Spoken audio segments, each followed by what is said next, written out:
இன்றைய தினம் தமிழக சட்டப்பேரவை விதி 220 கீழ் தமிழக சட்டப்பேரவை விதி 220 கீழ் அனைத்து இந்திய அண்ணா திராவிட முன்னேற்ற கழகத்தின் சார்பாக ஒரு உரிமை பிரச்சனையை அவைக்கு கொண்டு வர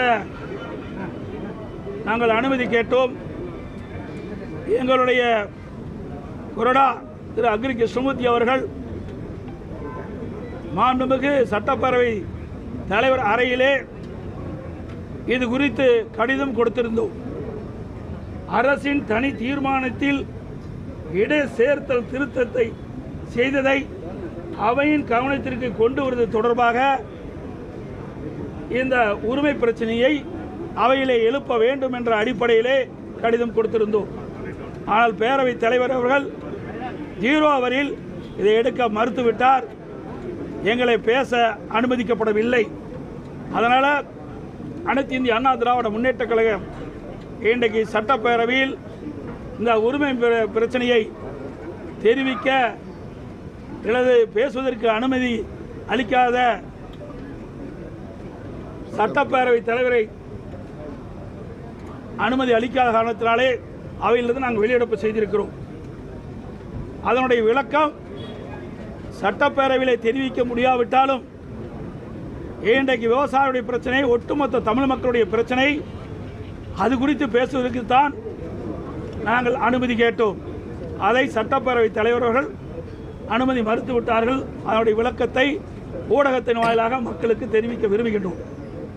19/6/2026 நாளன்று மேகதாது அணை திட்டத்திற்கு எதிர்ப்பு தெரிவித்து ஒரு அரசின் தனி தீர்மானம் பேரவையில் மாண்புமிகு முதலமைச்சர் அவர்களால் முன்மொழியப்பட்டு தீர்மானம் ஒருமனதாக நிறைவேற்றப்பட்டதாக செய்தி மக்கள் தொடர்புத்துறை இயக்குனர் அவர்கள் வெளியிட்ட அறிக்கை பத்திரிகை குறிப்பில் தமிழ்நாடு சட்டப்பேரவை எண் 5 நாள் 19/5/2026 தெரிவிக்கப்பட்டுள்ளது.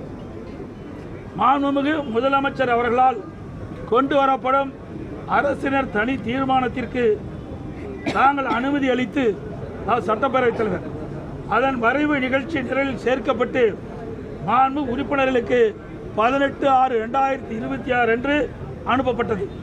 பேரவை விதி 104 கீழ் பேரவை விதிகளின்படி மரபுகளின்படி உறுப்பினர்களுக்கு அனுப்பிய வரவில் கண்டுள்ள வாசகங்களில் திருத்தம் செய்யப்பட வேண்டுமானால் அரசின் சார்பான திருத்தங்கள் முறையாக அவைக்கு தெரிவிக்கப்பட்டு வரவில் உள்ள தீர்மானத்திற்கு பதிலாக திருத்தப்பட்ட அரசினர் தனி தீர்மானத்தை மொழிவதற்கு தங்கள் அனுமதியை பெற்று மாண்பு முதலமைச்சர் அவர்கள் பேரவையில் திரும்ப பெற்ற தீர்மானத்தை பேரவை விதியின் கீழ் அவையில் முன்மொழிய வேண்டும். உதாரணமாக ஏற்கனவே சட்டமன்றத்தில் நடைபெற்ற நிகழ்வுகள் 31/5/2006 அன்று பேரவையில் உயர்கல்வி நிலையங்களில் இதர பிற்படுத்தப்பட்ட வகுப்பினருக்கு 27 விழுக்காடு இடஒதுக்கீடு வழங்க மத்திய அரசை கோரும் அரசினர் தனி தீர்மானம் அப்போதைய பேரவை முன்னவர்களால் திருத்தங்களோடு மொழியப்பட்டு விவாதிக்கப்பட்டு நிறைவேற்றப்பட்டது. அதே போல 15/4/1974 அன்று மாண்புமிகு திரு மு கண்ணப்பன் அவர்களால் ஜாதி பிரிவு உட்பிரிவு வேறுபாடின்றி இந்து சமயத்தைச் சேர்ந்த தகுதி உள்ளவர்களிடையே இருந்து அர்ச்சகர்கள், பூசாரிகள், ஏனைய உள்துறை ஊழியர்கள் இந்து சமய நிறுவனங்களில் நியமிக்க இயலும் வகையில் அரசமைப்பு திருத்தப்பட வேண்டும் என்பது குறித்து அரசின் தனி தீர்மானம் முன்மொழிக்கப்பட்ட போது திரு KM சுப்பிரமணியம் மற்றும் திரு பே சமுத்திரபாண்டியன் ஆகியோரால் திருத்தங்கள் முன்மொழியப்பட்டு வழிமொழியப்பட்டு விவாதிக்கப்பட்ட பின்னர் திருத்தங்கள் பேரவையின் அனுமதியோடு திரும்ப பெறப்பட்டன. தங்களின் அனுமதி பெறாமலும் திருத்தம் செய்வது குறித்து பேரவைக்கு அறிவிக்காமலும் தீர்மானத்தை திருத்தி மொழிந்தது அவை விதிகளுக்கு முரணானது. மேலும் மாண்புமிகு உறுப்பினர்கள் தங்கள் கருத்துக்களை தெரிவித்த பின்னர் எதிர்க்கட்சித் தலைவர் தம்முடைய உரையில் தான் அரசினர் தனி தீர்மானத்திற்கு திருத்தம் தெரிவித்து அறிவிப்பு அளித்துள்ளதாக தெரிவித்து தனது கருத்தை தெரிவித்தவுடன் அதனை ஏற்றுக்கொண்டு அரசினர் தனி தீர்மானத்தில் இணைத்துக் கொள்வதாக மாண்பு முதலமைச்சர் அவர்கள் பதிலுரையில் வழங்கியுள்ளார்கள். பேரவை விதி 36(5) கீழ் உறுப்பினர் அளித்துள்ள அறிவிப்பு தங்களால் அனுமதிக்கப்பட்டு அனைத்து உறுப்பினர்களும் அது பற்றிய தகவல் முன்னரே அளிக்கப்பட வேண்டும். ஆனால் மாண்பு முதலமைச்சர் அவர்களுக்கு மட்டும் திருத்தம் குறித்து அறிவிப்பு முன்னரே அறிவிக்கப்பட்டு அதற்கான பதில் தட்டச்சு செய்யப்பட்டு மாண்பு முதலமைச்சர் அவர்களால் அவையில் வாசிக்கப்பட்டது அவை உறுப்பினர் உரிமையை மீறிய செயலாகும். திருத்தம் குறித்து தகவல் அனைத்து உறுப்பினர்களுக்கும் தெரிவிப்பதற்கு முன்னர் மாண்பு முதலமைச்சர் அவர்கள் தீர்மானத்தில் திருத்தத்தை சேர்த்தது அவையின் உரிமையை மீறிய செயலாகும். ஆனால் மாண்பு முதலமைச்சர் அவர்களுக்கு மட்டும் திருத்தம் குறித்த அறிவிப்பு முன்னரே அளிக்கப்பட்டு அதற்கான பதில் மாண்பு முதலமைச்சர் அவர்களால் அவையில் வாசிக்கப்பட்டது அவை உறுப்பினர் உரிமையை மீறிய செயலாகும். 19/6/2026 அன்று எதிர்க்கட்சி தலைவர் அவர்களின் திருத்தம் பேரவையில் முன்மொழியப்படாமல் மற்றொரு உறுப்பினரால் வழிமொழியப்படாமல் பாதிக்கப்படாமல் திருத்தம் வாக்கெடுப்பிற்கு விடாமல் திருத்தம் பேரவையால் ஏற்கப்படாத நிலையில் மாண்புமிகு பேரவைத் தலைவர்கள் திருத்தப்பட்டதற்கான தீர்மானத்தை வாக்கெடுப்புக்கு விட்டது பேரவை விதிகளுக்கு மாறானது. மேலும் மாண்புமிகு முதலமைச்சர் அவர்கள் அடிக்கப்பட்ட திருத்தப்பட்ட தீர்மானத்தையும் அவைக்கு படிக்காமல் வாக்கெடுப்புக்கு விட்டது மரபுக்கு மாறானது. மாண்புமிகு எதிர்க்கட்சி தலைவர் குறிப்பிட்டவாறு திருத்தம் குறித்து அறிவிப்பு அளிக்கப்பட்டிருக்கையில் பேரவை விதி 104 படி அந்த திருத்தம் முறைப்படி அவையில் முன்மொழியப்பட்டு வழிமொழியப்பட்டு விவாதிக்கப்பட்டு திருத்தம் பேரவையினால் ஏற்கப்படும் நேர்வில் மட்டுமே அதனை வரைவு தீர்மானத்தில் சேர்க்க இயலும். 19/6/2026 அன்று பேரவையில் முற்றிலுமாக மீறப்பட்டுள்ளன. பேரவைக்கு அளிக்க வேண்டிய தகவல் அளிக்காமல் அரசிற்கு சார்பாக ஒருதலை பட்சமாக மாண்புமிகு பேரவைத் தலைவர் நடந்து கொண்டதாகவே கருத வேண்டியுள்ளது. நாம் இன்று விவாதித்துக் கொண்டிருக்கும் பிரச்சனை தமிழ் மக்களின் நலன் சம்பந்தப்பட்டது, உணர்வுபூர்வமானது. எனவே இனி வருங்காலத்தில் இது போன்ற விதி மீறல்கள் நடைபெறாமல் இருப்பதை மாண்புமிகு பேரவைத் தலைவர்கள் உறுதி செய்ய வலியுறுத்துகிறேன்.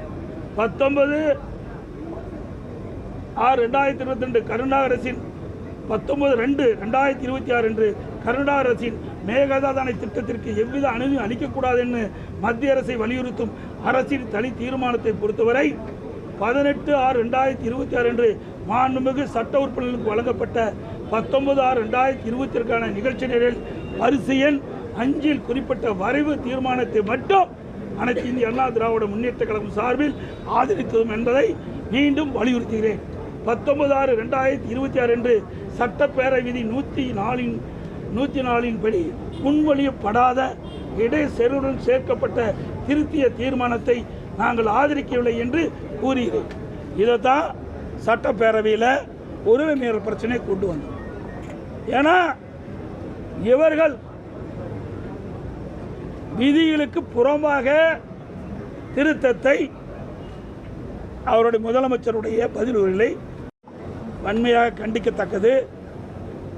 ஒரு திருத்தம் செய்யப்பட வேண்டும் என்றால் அந்த திருத்தத்தை அரசு தனி தீர்மானம் 18/6/2026 அன்றே அனைத்து உறுப்பினர்களுக்கும் வழங்கப்பட்டு விட்டது. அதன் அடிப்படையில் மாண்பு முதலமைச்சர்கள் சட்டப்பேரவைத் தலைவருடைய அனுமதியை பெற்று அவர் இந்த அரசுடைய தனி தீர்மானத்தை முன்மொழிந்தார். பிறகு விவாதம் நடைபெற்றது.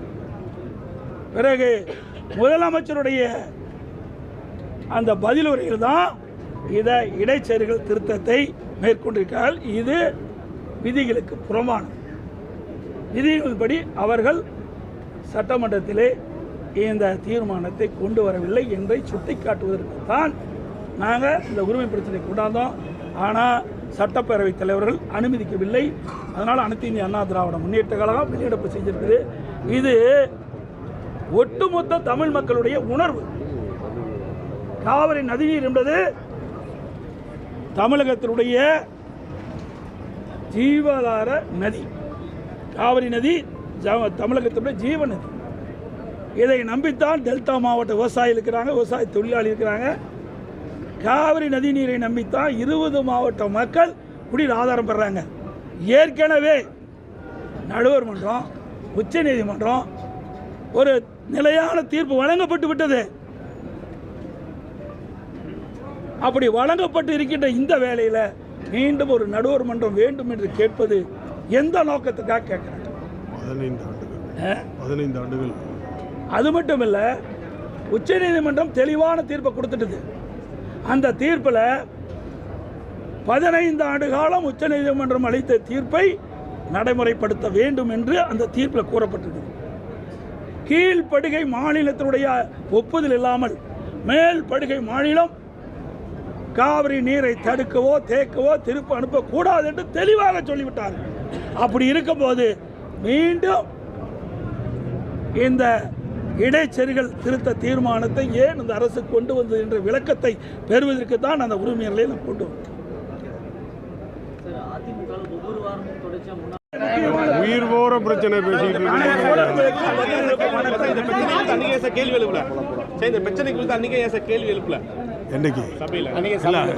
அனுமதி உடனே கடைசியா பேசிட்டு விட்டாங்க.